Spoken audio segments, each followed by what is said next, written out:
Hi, this is Osama Rizvi from Primary Region Network, and welcome to another episode of Monday Night Review.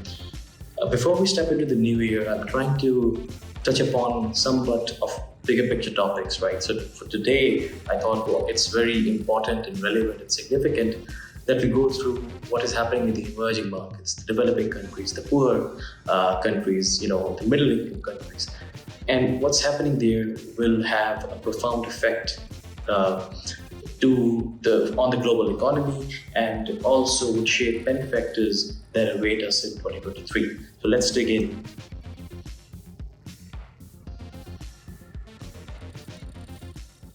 So first of all, let's talk about the fact that the emerging markets are in distress right now. Why are they in distress? We know because Fed has been continually increasing interest rates, and it isn't going to stop until at least 6%. That isn't going to induce a global recession. We know the story, but the effect of it on the developed countries is less as compared to when we talk about the developing countries. On your screen, you can see a few stats. So, emerging market debt increased by $250 billion only in the year 2020, and the global debt increased to $350 trillion until the end of 2021, and most of this increase was concentrated in the emerging markets. 15 out of the 72 emerging markets now face debt distress levels. I mean, they're near to default, their reserves are falling. Pakistan right now is facing the similar crisis we will see in the coming slides. So, liquidity crisis, currency crisis, all of this are the buzzwords, if you may, for the poor countries, for the global south. And when this happens, when the interest rates are increased, there is also a thing called capital flight that further exacerbates the currency crisis, devalues the currency, and consequently increasing the inflation levels. So about $80 billion alone have flown from the emerging markets into the developed part of the world only in this year. That's a huge figure. If you look at this chart, you can see that Ethiopia, Pakistan, Ghana, Tunisia, Nigeria, MENA region, South Asian countries, Latin American countries, all are facing sovereign defaults. Many have increased credit default swap ratios. Pakistan is in the news recently for a similar reason. And this only highlights this point further. And this is where it gets interesting. So even though the size of these markets are really less, it's not that great, but you need to look at the fact that the global economy is highly integrated. It's really complicated. We all remember what happened in the 2008 subprime mortgage crisis. So these are some of the top institutional investors or the firms or hedge funds that are the holders of this debt, or that have in one way or the other exposure to this development in the emerging markets. And when you look at this, you can get a sense of the systemic risk that lies within. On the surface, these are separate, these are isolated, but in reality, if things go south, anything can become a trigger. And I believe, and I've been saying this for quite a while, that what's happening in the emerging markets is really significant, given the main oil demand is from there. Many minerals come from there. The security situation of the world depends upon the good relations in the regions that we just discussed in the previous slides. So it's important to keep an eye on that. Moving ahead, so it's not only that this debt has accumulated and that is it. This is going to be a long-term issue, according to a recent report.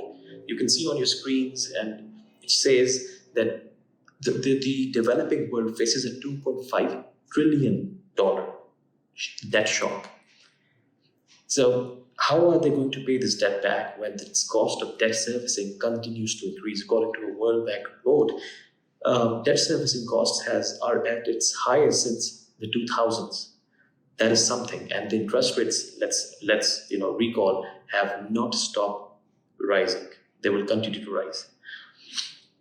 And most of these problems that I just spoke about, and these are longer term, the long-term debt levels. And it's important to understand that most of these debts are commercial debts. So if you borrow from IFI, let's say World Bank or ADB or other, the interest rates are low. But in case you you go for a commercial loan, not only the interest rates are high, you'll also have to pay the whole amount altogether. Even if you go for refinancing, when you get the amount back, you can't use it, so you have to pay the debt back. But that amount will just sit in your treasury for the budgetary support. So it's problematic when the amount of commercial loans is more than the other loans. So total debt by 2026 of these countries is expected to reach $4.3 trillion. This is, and 35 countries versus 22 countries will reach debt distress level by 2026. I'm just trying to highlight what is happening in the emerging markets right now.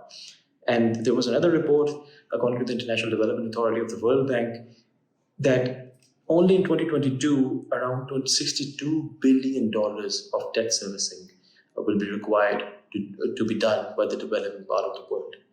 And the external debt has reached $9 trillion by the end of 2021, which is double to when we compare it to the previous 10 years. It's extraordinary, these figures. And closely related to this, of course, when there is debt, there are political issues, there are social issues as well. So closely related to this is the food security, which we have been monitoring for quite a while. Mark Rossano has done a brilliant job. I keep saying it because it's literally he, in our econ shows and in our articles in his insights for primaryvision.co, which you can check out, he has done this detailed analysis of how food prices and global stocks of wheat and corn and rice, they are going to affect the geo-economic situation of the world. So food security for emerging markets is also a very important topic. The Economist's Global Food Security Index has shown not a very bright picture recently. According to the report, there are different measures that were taken while making the reports. There were affordability, sustainability, and availability. These were the three main measures. And upon these three measures, you can see that they have fallen by 4%. And the situation has not improved much from, let's say, 2019. And going back to the previous slide, you can also see that the sub-Saharan African countries would require $15 billion to tackle such things. And according to World Bank, around 35% of the global population remains without access to adequate food. And I should remind that this leads to social unrests across the world. Finally, before going, let's have a look at the market sentiment tracker. You can see the bearish side getting heavier and heavier. Dollar is rising. Chinese exports are down. Retail sales are down. The oil prices have fallen, as we discussed in the previous shows as well. So this is going to continue while the Ukrainian war goes on. There are new skirmishes, there are new deadlines. The war of words is happening, but somehow that is being priced in already. So that's it from our side today. I expect oil prices to fall into the mid-60s or low 60s in the coming weeks and months, but we will definitely have a look at it before going into the 2023. That's all from my side. Let us know in the comments what do you think of it. Any suggestions, recommendations are always welcome. Have a great week ahead.